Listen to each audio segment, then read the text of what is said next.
గౌరవనీయులు గౌరవ న్యాయ మరియు మైనారిటీ సంక్షేమ శాఖ మంత్రి ఫరూక్ గారు, సహచర మంత్రివర్గ సభ్యులు కొల్లు రవీంద్ర గారు, సవిత గారు,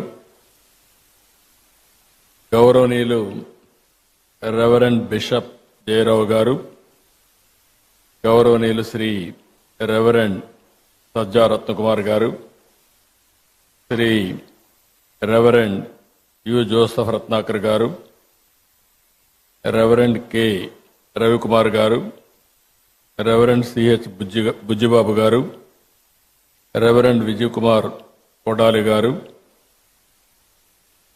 వేదికపైనటువంటి గౌరవ పార్లమెంట్ సభ్యులు శివనాథ్ గారు, చీఫ్ సెక్రటరీ నీరబ్ కుమార్ ప్రసాద్ గారు, డీజీపీ ద్వారకా తిరుమలరావు గారు, విధాన మండలి చైర్పర్సన్ జకియా కానం గారు, గౌరవ శాసనసభ్యులు గద్దె రామ్మోహన్ రావు గారు, యార్లగడ్డ వెంకట్రావు గారు, కొండవల్లి శ్రీదేవి గారు, ఈరోజు పెద్ద ఎత్తున ఈ కార్యక్రమానికి విచ్చేసినటువంటి క్రైస్తవ సోదరి సోదరులందరికీ పేరు పేరున మనస్ఫూర్తిగా నమస్కారాలు, అభినందనలు, శుభాభినందనలు. మీ అందరూ కూడా హ్యాపీ క్రిస్మస్. ఈరోజు ఇక్కడుండే వాళ్లే కాకుండా ఆంధ్రప్రదేశ్ రాష్ట్రం, అటు తెలంగాణ రాష్ట్రం, భారతదేశం, ప్రపంచంలో ఉండే క్రిస్టియన్ సోదరి సోదరులందరికీ హ్యాపీ క్రిస్మస్. యేసు ప్రభు జన్మించిన రోజు మనం క్రిస్మస్ జరుపుకుంటున్నాం. లోక రక్షకుడైన ప్రభు కరుణా కటాక్షాలు ఉండాలని ఆకాంక్షిస్తూ పెద్ద ఎత్తున ఈ కార్యక్రమాన్ని మనం నిర్వహించుకుంటున్నాం. ప్రేమ, కరుణ, సేవకు ప్రతీక క్రిస్టియానిటీ. నేను ఎన్నో సందర్భాల్లో చెప్పాను, ఎక్కడైనా ఒక మంచి హాస్పిటల్లో మెరుగైన సేవలు అందిస్తున్నారంటే ఇప్పుడు కాదు, స్వతంత్రం రాకమునప్పటి నుంచి కూడా ఒక మంచి కాలేజీ పెట్టి పేద పిల్లలకు మంచి చదువు ఇప్పించారంటే అది క్రిస్టియన్ ఇన్స్టిట్యూషన్సే పెద్ద ఎత్తున చేశాయి. దీనికి స్ఫూర్తి ఇచ్చింది కూడా యేసు ప్రభు ఇచ్చారు.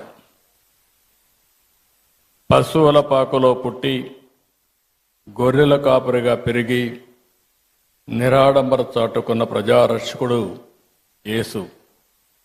నమ్మిన వారి కోసం బలిదానానికి సైతం వెనుకాడని క్రీస్తు గొప్పతనం ప్రతి ఒక్కరు కూడా ఉత్తేజాన్ని తీసుకోవాల్సిన అవసరం ఉంది. నేను ఎప్పుడు వచ్చినా మీతో మాట్లాడుతూ ఉంటే మీ ఉత్సాహం చూసినప్పుడు ఒక స్ఫూర్తిదాయకమైన సందేశాన్ని ఇక్కడి నుంచి పొందుతున్నాం. ఎల్లప్పుడూ కూడా మనందరం ప్రభు త్యాగాన్ని స్మరించుకోవాలి, శాంతి మార్గాన్ని అనుసరించాలి, ప్రేమతత్వాన్ని పెంచుకోవాలి, ఈర్ష్య ద్వేషాలు పరారదొలాలి, అబద్ధం, లంచం వంటి పాపాలకు దూరంగా ఉండాలి. ఈరోజు రోజు రోజుకు విలువలు పడిపోయే ఈ సమయంలో కనీసం మనం చూస్తే డిసెంబర్ నుంచి జనవరి అంతవరకు కూడా, ఫస్ట్ వీక్ అంతవరకు కూడా ప్రపంచమంతా పెద్ద ఎత్తున జరుపుకునే ఏకైక పండుగ ఈ క్రిస్మస్ అని చెప్పి కూడా నేను మీకు తెలియజేస్తున్నా. అందుకనే నేను కూడా మీరు ఒకసారి చూస్తే ఇప్పుడే కాదు, మొట్టమొదటిసారిగా నేను సమైక్య ఆంధ్రప్రదేశ్లో ముఖ్యమంత్రిగా ఉన్నప్పుడు గవర్నమెంట్ తరపున ప్రీ క్రిస్మస్ ఈవెంట్ జరపాలని ఆ రోజు ఒక హైదరాబాద్లోనే కాకుండా అన్ని జిల్లాల్లో కూడా కార్యక్రమాలు నిర్వహించిన పార్టీ తెలుగుదేశం పార్టీ అని చెప్పి కూడా నేను మీకు తెలియజేస్తున్నాను. ఎప్పుడు కూడా నేను ఒకటే ఆలోచిస్తాను, మైనారిటీ వర్గాల సమిక్షేమానికి భద్రతకు ఎప్పుడూ నేను అండగా ఉంటాను. ఒకసారి అయితే సమైక్య ఆంధ్రప్రదేశ్లో చర్చి పైన దాడులు జరిగితే స్వయంగా నేనే వచ్చి ఇన్వెస్టిగేషన్ చేసి మళ్లీ అలాంటి సంఘటనలు జరగకుండా పూర్తిగా కంట్రోల్ చేసింది తెలుగుదేశం ప్రభుత్వం అని ఇప్పుడు గుర్తు చేస్తున్నాను. ఇంకొక పక్క విభజన తర్వాత కూడా మీరు ఒకసారి చూస్తే ఏదైతే క్రిస్టియన్స్ కోసం సంక్షేమం కోసం ఎక్కువ ప్రాధాన్యత ఇచ్చాం, చర్చల నిర్మాణానికి ఆర్థిక సహాయం చేశాం. ఇంకొక పక్క మీరు చేస్తున్నటువంటి సేవలకు సహకారంగా ఉండాలని క్రైస్తవ సంస్థలకు ఒక్కొక్క సంస్థకి 10 లక్షల రూపాయల ఆర్థిక సహాయం చేసి మిమ్మల్ని ప్రోత్సహించాం. గుంటూరులో మీరు చూస్తే క్రిస్టియన్ భవనం కోసం 2 ఎకరాల భూమిని కేటాయించడమే కాకుండా ఆ రోజు 10 కోట్ల రూపాయలు ఖర్చు పెడితే కంప్లీట్ కాని బిల్డింగ్ని కంప్లీట్ చేయాలని 5 సంవత్సరాలు ఆలోచించలేదు. మళ్ళీ నేను వస్తాను, దాన్ని పూర్తి చేసే బాధ్యత కూడా తీసుకొని తొందరలోనే మీ అందరికి అంకితం చేస్తాం, మీ అందరికి అందుబాటులో తీసుకొస్తాం. విజయవాడలోని సిఎస్ఐ సెయింట్ బాసిలికా కాలేజ్ చర్చికి 1.5 కోట్లు ఇచ్చాం. మీరెప్పుడూ నా దృష్టికి తీసుకొస్తారు. క్రైస్తవ శ్మశాన వాటికల కోసం ఆర్థిక సహాయం చేయమని కోరినప్పుడు ఇది చాలా జనైన సమస్య, దీన్ని పరిష్కారం చేయాల్సిన అవసరం ఉంది. ఇప్పటికే పెద్ద ఎత్తున ఇచ్చాం. భవిష్యత్తులో కూడా మీకు పూర్తిగా అండగా ఉంటామని చెప్పి కూడా నేను మీకు తెలియజేస్తున్నా. ఇదే కాకుండా జెరూసలం వెళ్లే క్రైస్తవులకి మొట్టమొదటిసారిగా ఆర్థిక సహాయం ప్రవేశపెట్టిన పార్టీ తెలుగుదేశం పార్టీ. ఆ విధంగా కూడా మనం ముందుకు పోయాం. ఇంకొక పక్క క్రైస్తవ విద్యార్థుల సంక్షేమం కోసం ప్రీ మెట్రిక్ స్కాలర్షిప్లు కానీ, పోస్ట్ మెట్రిక్ స్కాలర్షిప్లు కానీ, ట్యూషన్ ఫీజు అంతా కూడా రీఎంబర్స్మెంట్ చేయడం కానీ ఇవన్నీ చేశాం. ఈరోజు ఇలాంటి కార్యక్రమాలు 1-2 కాదు, చాలా కార్యక్రమాలు చేసి మనం ముందుకు పోయే పరిస్థితికి వచ్చాం. ఈరోజు ఇంకొక పక్కన మీరు చూస్తే 5 సంవత్సరాలు క్రిస్టియన్ సంస్థలు ప్రారంభించినటువంటి ఎయిడెడ్ ఇన్స్టిట్యూషన్స్ అన్ని డ్యామేజ్ చేసే పరిస్థితికి వచ్చారు, నిర్వీర్యం చేసే పరిస్థితికి వచ్చారు. ఈరోజు మా పార్టీ మనందరి నాయకుడు తెలుగుదేశం పార్టీ అధినేత ఎన్టీ రామారావు గారు కూడా ఏసీ కాలేజీలో చదువుకున్న విషయం మనం మర్చిపోలేం. ఆయన విజయవాడలో ఉండి గుంటూరుకు చదువుకున్నాడంటే అలాంటి స్టాండర్డ్స్ అన్ని కూడా ఆ రోజుట్లోనే ఇవ్వగలిగారు. అది వీరి యొక్క విశిష్టత అని చెప్పి కూడా నేను మీకు తెలియజేస్తున్నా. ఇప్పుడే చాలా మంది మాట్లాడారు.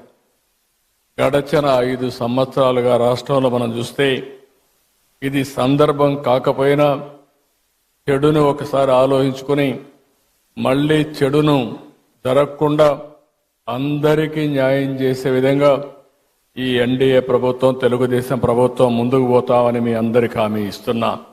ఎక్కడ ఏమాత్రం కూడా రాజీ లేకుండా పనిచేస్తాం. ఒక్క విషయం మనం గుర్తుపెట్టుకోవాల్సిన అవసరం ఉంది. God will never leave you empty. He will replace everything you lost. If He asks you to put something down, it is because He wants you to pick up something greater.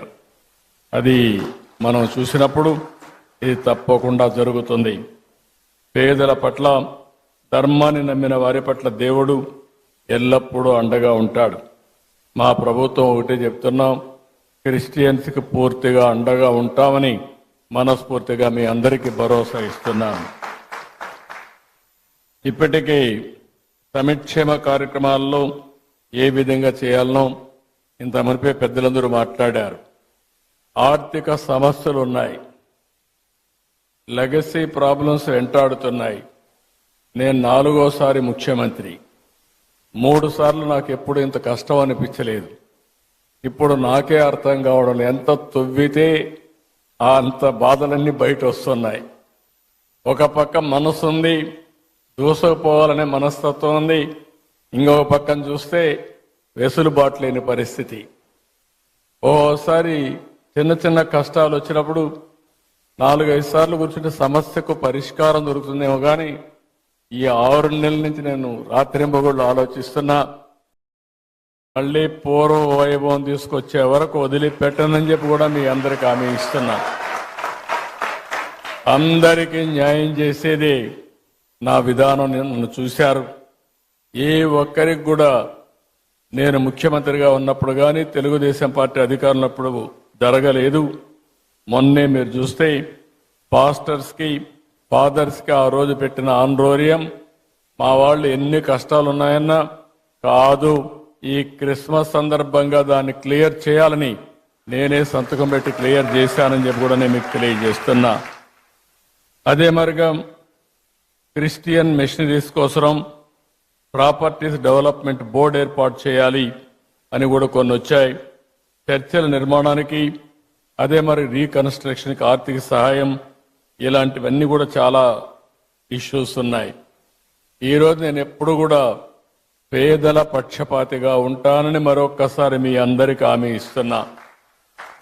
నేను అనునిత్యం ఒకటే ఆలోచిస్తున్నాను, ఏ విధంగా పేదరికం లేని సమాజాన్ని మనం రూపకల్పన చేసుకోవాలనో దానికి ఆలోచించాల్సిన అవసరం ఉంది. మొన్నే నేను విజన్ 2047 తయారు చేశాను. స్వర్ణాంధ్రప్రదేశ్ విజన్ తయారు చేశాం, రూపకల్పన చేశాం. అందులో మొట్టమొదటి పాయింట్ మీరు చూస్తే జీరో పావర్టీ.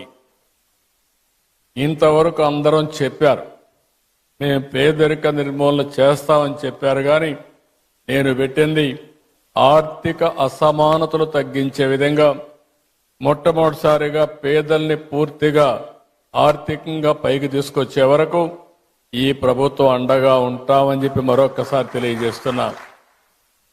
ఈరోజు డబ్బులు సంపాదించిన ప్రతి ఒక్కరూ ఆలోచించాలి, మనకి సంపద వచ్చిందంటే సమాజం వల్ల వచ్చింది. ఆ సమాజంలో ఇంకా పేదరికం ఉండడం ఇది మనందరికీ ఆలోచింపజేసే విధానం. అందుకనే ప్రతి ఒక్కరూ ఆలోచించాల్సింది పేదరిక నిర్మూలన, జీరో పావర్టీ. అంతేకాకుండా ఆర్థిక అసమానతలు తగ్గించాలి. ఈరోజు ఈ యొక్క క్రిస్మస్ సందర్భంగా మిమ్మల్ని అందరినీ కోరుతున్నా, కొంతమంది దగ్గర లక్షల కోట్ల రూపాయలుండి పేదవాడి దగ్గర 3 పూట్లు తిండి తినడానికి వీలు లేని పరిస్థితుంటే అది సమాజహితం కాదని చెప్పి మరొకసారి మీ అందరికీ విజ్ఞప్తి చేస్తున్నా. దీనికోసం ఒక అచంచలమైన దీక్షతో పనిచేస్తాం, అన్ని విధాలా ముందుకు పోతామని చెప్పి కూడా నేను మీకు తెలియజేస్తున్నాను. ఈరోజు మీ అందరిని చూసినప్పుడు ఎప్పుడు కూడా ఇలాంటి కార్యక్రమాలకు వస్తే మళ్ళీ నేను కూడా రీఛార్జ్ అయ్యి మళ్ళా ఏం చేయాలో ఆలోచించే శక్తిని సమర్థతని ఇస్తుంది. అలాంటి కార్యక్రమానికి ఈరోజు వచ్చాను.